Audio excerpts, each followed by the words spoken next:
हाय मैत्रिणींनो, कशा आहात? मस्त मजेत ना? तर चला, आजचं मी थोडंफार रुटीन तुमच्याबरोबर शेअर करणार आहे. म्हणजे दिवसभराचं रुटीन तरी नाही, पण मुलं नंतर आपल्या मागे किती कामं असतात आणि आपण कशा पद्धतीनं ते हँडल करतो, तेच आज इथं शेअर करणार आहे. एवढं जास्त काय मी दिवसभराचं रुटीन शेअर नाही करत आहे, पण मुलं गेल्यानंतर आपल्या मागे किती म्हणजे आवरायचं बाकी असतं, हे फक्त आपल्यालाच माहीत असतं. आणि घराचा कोपरा आपल्याला क्लीन केल्याशिवाय ही सुद्धा जमत नाही. आणि जरी नाही केला तरी ते आपल्याच मनाला पटत नाही. त्यामुळे चला शेअर करते. बघा पुढे आता सगळ्यांचे तर डबे बनवून दिले होते. म्हणजे गुड्डूचा, वेदचा आणि त्यांचाही डबा मी बनवून दिला होता. आणि ते सगळे त्यांच्या कामाला, म्हणजे मुलं तर शाळेला गेले होते, ते पण ड्युटीला गेले होते. आणि ते गेल्यानंतर मी सगळे कपडे अगोदर मशीनला लावून घेते. शक्यतो मी जास्त कपडे मशीनला लावत नाही बरं का, पण आज ना जरा जास्तच कपडे होते आणि थंडीही खूप आहे बरं का आमच्याकडे. म्हटलं जाऊ दे, चला आज ना आपण मशीनलाच कपडे लावू. आणि शक्यतो मी व्हाईट कपडे लावत नाहीत, आपले डेली रुटीनचे कपडे असतात तेच मी शक्यतो मशीनमध्ये लावते. आणि व्हाईट कपडे शक्यतो मी हातानेच धुवून टाकते. तसं म्हणायला गेलं तर मशीनमध्येही कपडे एकदम क्लीन निघतात बरं का. म्हणजे आतापर्यंत मी यूज करते, कपडे एकदम क्लीन असतात. व्हाईट जरी कपडे त्यात मिक्स असले ना तरी ते क्लीनच निघतात. पण काय होतं माहिती आहे का, काही काळे कपडे असले, म्हणजे त्यांचे जीन्स वगैरे असले ना, त्या पॅन्टला वगैरे ना इतर कपड्यांचे बारीक बारीक धागे चिपकतात. आणि तेच मला आवडत नाही खरं म्हणायला गेलं तर. आणि ते कितीही झटकलं तरी निघत नाही. मग शक्यतो मी मशीनला जरी लावले तरी मी ना त्यांची वगैरे पॅन्ट असली ना तर मी पाण्यात ना असं फक्त बुडवून काढते, जेणेकरून ते बारीक बारीक धागे लागलेले असतात ते निघून जातात. आणि मशीनला तर कपडे लावून घेतले. आता म्हटलं चला घरातली क्लिनिंग करून घेऊ.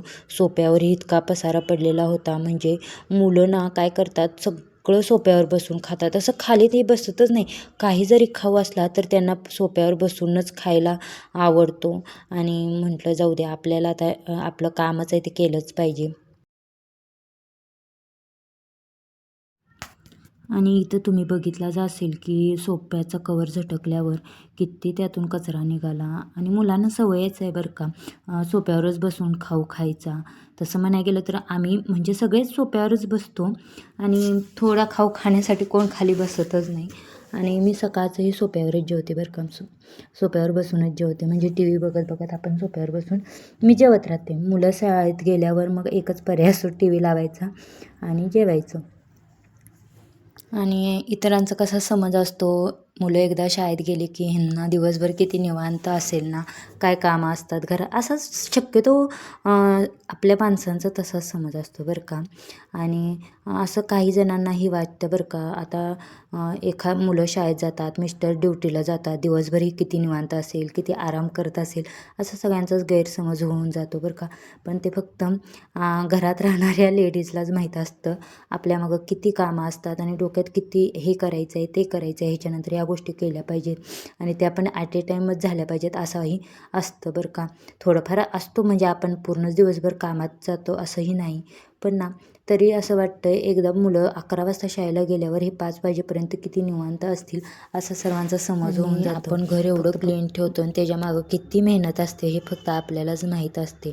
आता इथं बघा ना, रोज खाऊ खातात आणि सोप्यामागे इतका कचरा पडलेला असतो आणि तो सुद्धा आपल्याला झाडून काढावा लागतो. आणि ह्यातच आपला किती टाईमपास होऊन जातो. घरात झाडू मारायला तर जवळजवळ 10-20 मिनटं, निदान 15 मिनटं तर सहज लागून जातात बरं का. आणि ह्या दिवसात हवा सुटते त्यामुळे इतकी धूळ येते, बारीक बारीक धूळ तर म्हणजे इतकी असते ना, अक्षरशः पायाला सुद्धा असं रेती रेती लागते.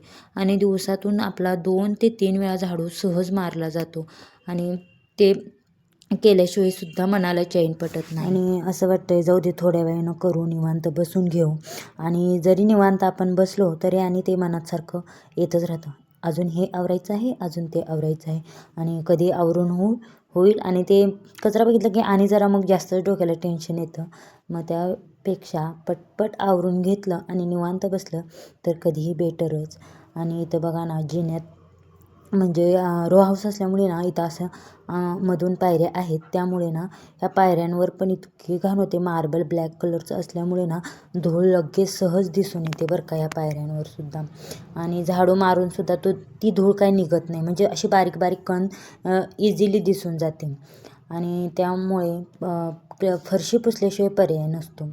आणि तरी मी डेली फरशी काही पुसणं मला होत नाही, कारण खालचं आणि वरचं एवढे दोन्ही पुसायचं म्हणजे खूप म्हणजे टाईम तर लागतो आणि खूपच म्हणजे मग थकवा येऊन जातो. मग मी काय करते, म्हणजे वरची तर काय 2-3 दिवसातून पुसली तरी चालते, कारण जास्त वर वापर होत नाही आणि जास्त खालीच वापर होतो. आणि झोपण्यापुरतंच फक्त आम्ही वर जातो.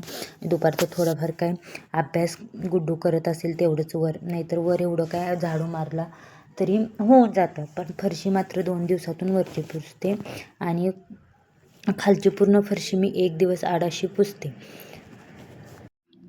चला आता हॉल आणि किचन तर स्वच्छ झाडून झालेलं आहे. आणि असं आणि वाटतं मागे कचरा राहिला आहे का असं वाटतं. आणि परत 1-2 वेळा झाडू मारूनच होतो. आणि तुमचंही असंच होतं का मला नक्कीच सांगा. आणि आता इथे मस्तपैकी मी कचरा भरून घेते आणि लगेच मला वरच्याही बेडरूम आवरून घ्यायच्या आहेत. आवरून म्हणजे झाडू मारायचे आहे आणि वरचे बेडरूमची फरशी पुसायची आहे. तर चला मी दाखवते.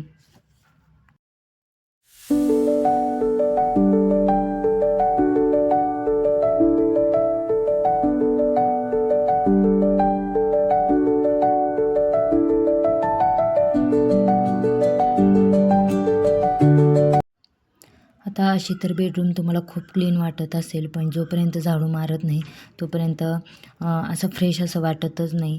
आणि कचरावर काही असा एक्स्ट्रा कचरा काही जास्त नसतो, फक्त धूळ आणि बारीक बारीक केसच खूप पडलेले असतात. आणि त्यामुळे ते वरच्या बेडरूमासुद्धा डेली झाडाव्याच लागतात.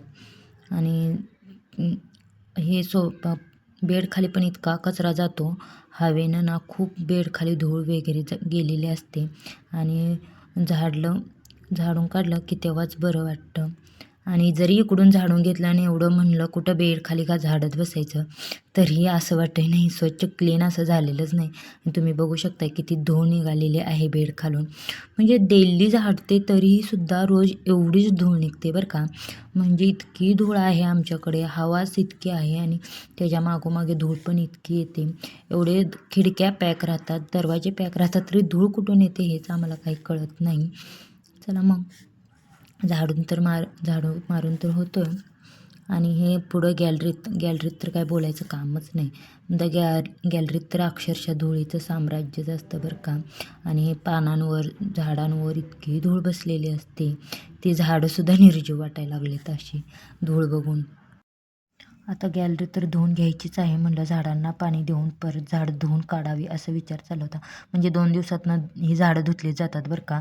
आणि झाडांच्या पानावर इतकी धूळ बसलेली असते ना, आणि असं पाण्याने धुवून काढले की एकदम परत फ्रेश असे दिसायला लागतात. आणि छान वाटतं ना असं फ्रेश वाटायला लागलं की, म्हणजे आपण पण त्या झाडांना बघून शक्यतो एव्हरग्रीनच होऊन जातो. झाडं लावलं की किती म्हणजे सुंदर वाटतं ना, असं म्हणजे मनाला एक प्रसन्नता मिळून जाते. झाडं ते किती छोटा असू दे अगर मोठा असू दे, पण झाडांशिवाय खरंच घर किती सुंदर असलं आणि झाडं नसली तर खरंच त्या घराला काही अर्थ राहत नाही बरं का. पण तेच घर किती छोटं राहू दे किंवा एखादं कौलारू जरी घर असलं आणि दारासमोर झाडं असली तर किती सुंदर त्या घराला लुक येऊन जातं ना.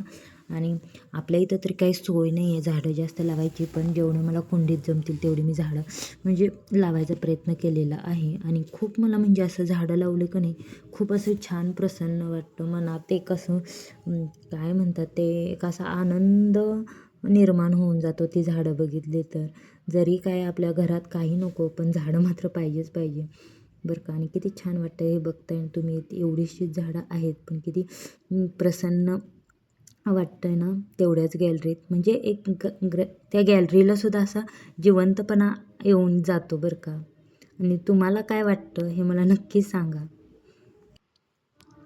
आणि मला कधी कधी असं वाटतं मी जास्त लेक्चर दिल्यासारखं बोलते का, आणि तुम्हालाही तसं वाटतं आहे काच, नक्की कमेंट करून सांगा बरं का. म्हणजे मला काही माझ्या बोलण्यात बदल करता येतील, जेणेकरून तुम्हालाही चांगलं वाटलं पाहिजे, ऐकावंसं वाटलं पाहिजे. आणि बघा या गॅलरीतून असा माझ्या खाली लावलेल्या झाडांचा लुक दिसतोय आणि छान वाटते का? नक्की सांगा. कशी वाटली माझी झाडं ही पण नक्की सांगा बरं का. आणि चला म्हटलं आता वरची फरशी पुसून घेऊ. आणि हे खिडकीत म्हटलं चला हे मार्बल आहेत तिथं पण इतकी धूळ येते. मार्बल वगैरे सगळे पुसून घेते आणि फरशी क्लीन करून घेते आणि दाखवते पुढे लुक.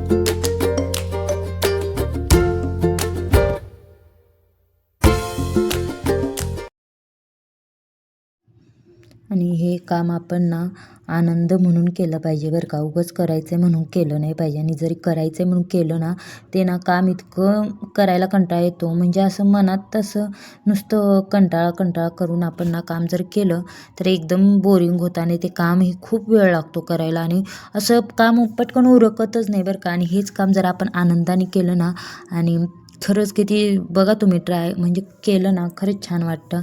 आणि हे कामाचं ना आपल्याला असं बेनिफिट भेटतं. म्हणजे आपलं घर बघून आपल्याला खरंच प्रसन्न वाटतं आणि आपलं असं म्हणजे वाटतं नाही बाबा केलं खरं आपलं छान होऊन गेलं, एकदम स्वच्छ घर झालं. आणि तेच घाण जर घर बघितलं ना आणि तरी आपलं दिवस इतका बोर जातो, मनात जरासुद्धा प्रसन्नता राहत नाही. तेच क्लीन असलं ना दिवसभर नाही बाबा आपलं घर एकदम क्लीन आहे, एकदम छान आहे वाटतं.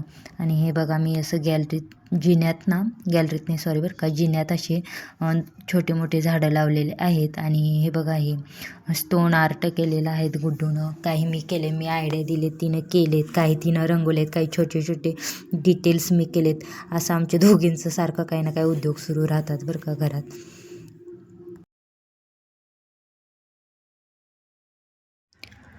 चला आता घरातली तर क्लिनिंग सगळी झालेली आहे.